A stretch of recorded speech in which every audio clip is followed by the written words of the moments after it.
Hey, this isn't a comprehensive video on all of the controversy surrounding Fallout 76. I'm not going to end this video with a montage of glitches while Country Roads plays underneath. I'm what you call a professional.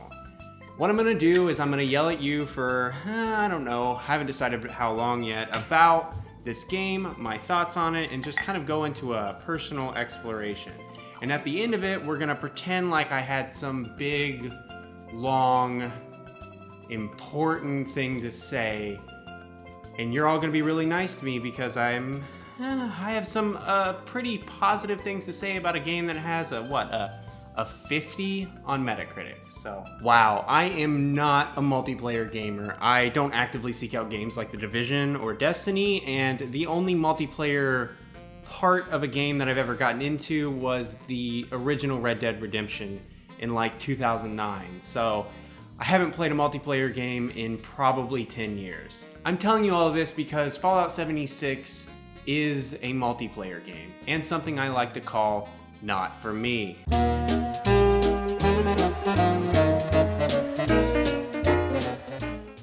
West Virginia was not my first choice. On the list of places I wanted to see for a Fallout game, it probably wasn't in my top 50. But 76 tries really hard to be outdoorsy and kind of like a boys' life magazine. In the same way that New Vegas is doing gambling and everything like that, Fallout is doing that with mines and Firewatch stations, which is cool. It makes 76 feel like a wilderness as much as like a wasteland, and so it plays into some of the more gameplay stuff that have been introduced. And as a kid who found himself on fishing trips at YMCA camps or in the Smoky Mountains and Gatlinburg and places like that, it really appealed to me and made me strangely nostalgic. And coupling that with like cryptozoology, Bigfoot, and Sasquatch and stuff like that also really appeals to me because as a kid who liked to stay indoors and read books, I was fucking terrified of the forest. And honestly, it's a miracle that I'm sitting here right now today and my head is not just inside of a Sasquatch mouth. And while it is cool to see things like that and the wilderness feels alive and important and intimidating, a lot of the cities feel a little bit plain. There's nothing like Megaton in Fallout 76, and I do think that's one of its biggest problems. You might find an abandoned frat house or an abandoned military base like you would in other games, but there's never gonna be like a city and a culture and like people coming together and improvising a way to live. And that's fine. Again, it's intended to be a little bit more survival-y and a little bit more wildernessy, but it is definitely something that I've missed from other Fallout games. But at the same time, since there is no improv lifestyles like this, it's kind of interesting to see how the post-bomb, pre-True Wasteland lifestyle was like. And so you kind of are following the journeys of this FEMA-esque organization called the Responders and how every little section and piece of infrastructure was utilized to help keep people safe, keep people alive, and really come together even if they couldn't afford to get into vaults. And so that's something that we don't really see in other Fallout games. Typically the people who are outside of the vaults are ghouls and raiders and things like that. And so here there's something else going on. It's hopeless, but it's still, because you're not going to find some sort of well-adjusted apocalyptic oasis, 76 really feels like it's about humanity fighting back against the reclamation of nature, and I really, really like how gameplay in particular plays into that. Title card.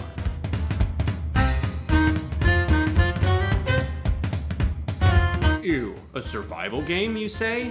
Doesn't every indie studio on Steam have 3 free-to-play multiplayer survival games? Why should I pay $60 for that? Which, you're right, you should buy it at your used game store. Or on Amazon, like I did. The RPG mechanics have been toned down quite a bit, and while I don't necessarily think they've been outwardly replaced by the survival mechanics, it does feel like it was a trade-off that they had to choose. But at the same time, I kind of like how you can build your character for specific situations. A lot of charisma builds into the more multiplayer aspects of it, and if I'm on a team, a lot of those perks would be useful, but if I'm playing by myself, they wouldn't. And so I can trade those out kind of on the fly. It does get a little bit broken because, you know, if I come across like a lock I can't pick because I don't have enough perk cards or whatever, I can just swap it out on the fly. And so it doesn't really have the same scarcity that other sort of skill tree type things have. I do, however, really miss like skill points. I feel like a lot of the more modern Fallouts have done less in-depth RPG and kind of slowly pared away and gotten rid of the more intensive stuff. And like, I'm not saying like I'm this big badass RPG player. It's just, I like that stuff and I like the inventory management and things like that. Which brings me to my next point. Condition is back. It's tied to microtransactions and crafting, my two least favorite things in video games, but something that was missing from New Vegas and Fallout 3 that wasn't seen in Fallout 4. The two big ones for me were karma and condition of items, and they're back. A lot of what having this condition system back does is, because it's so complicated to actually repair your weapons, is that it encourages me to use a variety of different items in different situations. And that's a big theme in how Fallout 76 is crafted. But a lot of it with weapons reminds me of what Breath of the Wild does, where you're using different weapons in different situations and you're not really dependent on one. And so it encourages you to kind of vary your play style. This is the first Fallout game that I've ever played that I've used a melee weapon after level 10. And honestly, that's pretty cool. Hardcore mode is always on, which is an interesting choice because that, coupled with crafting, makes every item have some form of use. I'm no longer picking up pre-war money and packages of cigarettes and sugar bombs the same way that I was before. Very rarely is my inventory full of junk that I don't use. And especially since I'm not somebody who does a lot of crafting in these games and I choose not to, I really don't have a lot of surplus inventory, which is good. Also, when you're over encumbered, it uses AP, and I think that's a great idea. That is a great idea.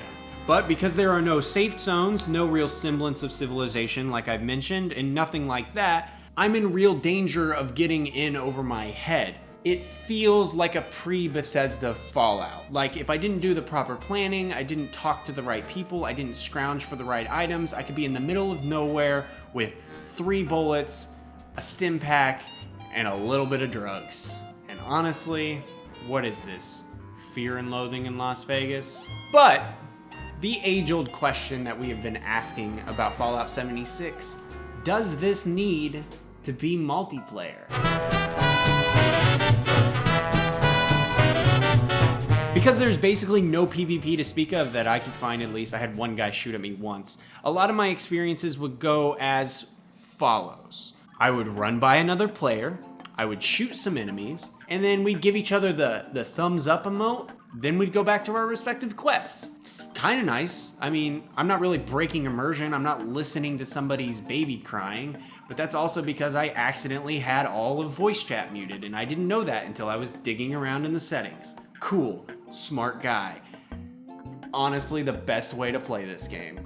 At E3, Todd mentioned that the community was great, and I don't think that I could really disagree with that. I think the best multiplayer community is the one that gets the hell out of my way, because again, not a multiplayer. But I don't necessarily think that multiplayer community and NPCs are two things that are mutually exclusive, and a lot of what Fallout 76 marketed itself on was that they were. They're kind of backtracking on that, and I'm curious to see what they do and how it changes the overall tone of the game, but I can definitely see how it would be encouraging to the average player to have this back.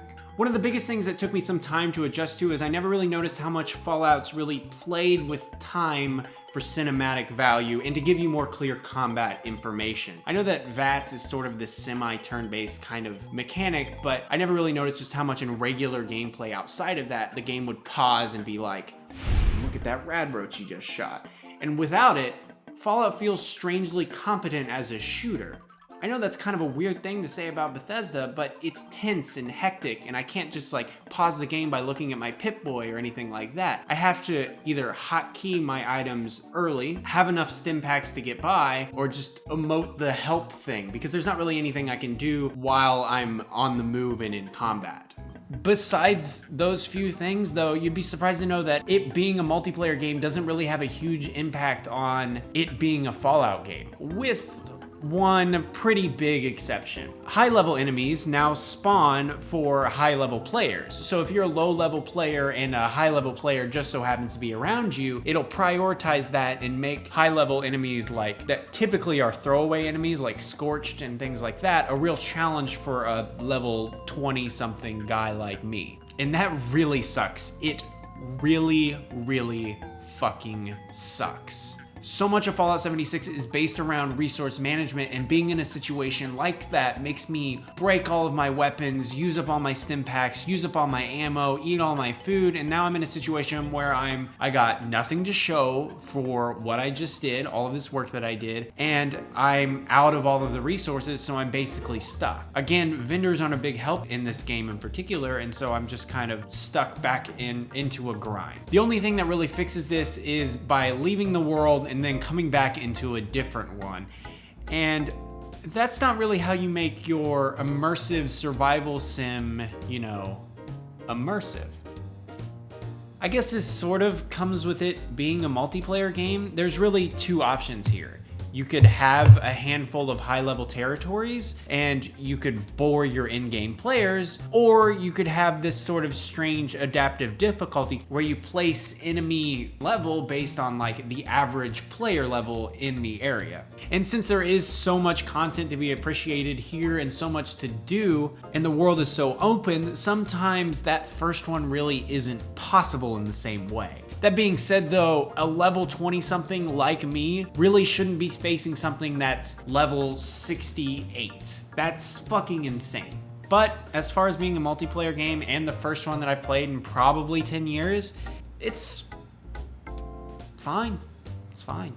I know that this game has been like mired in controversy, and it's hard to talk about it without talking about it doxing all of its players or having a 50 gigabyte patch day one, which is honestly insane. Just delay your goddamn game. But playing Fallout 76 in mid 2019 has been a really cool experience. Making the bold choice to have something like a free week like this or something like that really gave me, somebody who definitely would never play this game ever, the chance to play something that I like playing.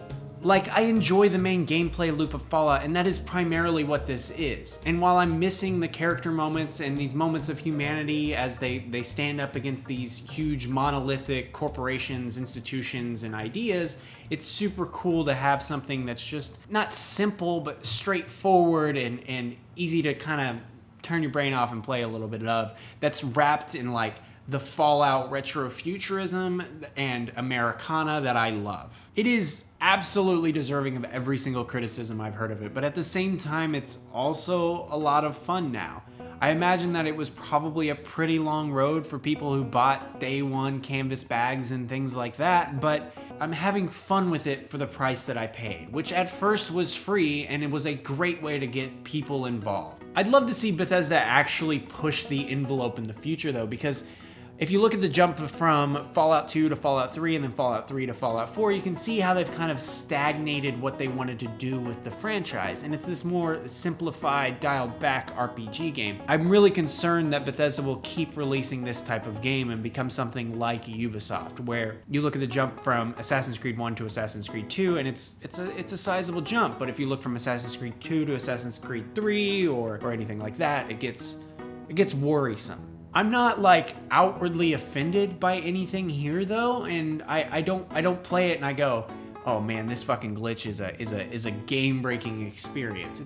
It's not. It's, at the end of the day, it's just a type of game that I enjoy and in a format that I probably usually don't. All right, so that pretty much just wraps up everything I ever have to say about Fallout 76 ever again. My second favorite video game franchise released something that's had some middling reviews, and I waited 8 months to play it, and now it's, in my opinion, at least passable.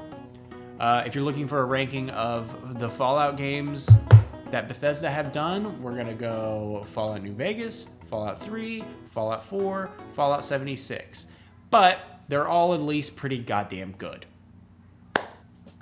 Hey, thank you so much for watching. If you liked what you heard, you should throw your PlayStation Network name down in the comments so that we can pass each other like two ships in the night doing two separate quests, and we can give each other the thumbs up emote from across the map. And then if you really like hearing people talk about Fallout, boy, do I have an episode for you next week, so you should subscribe.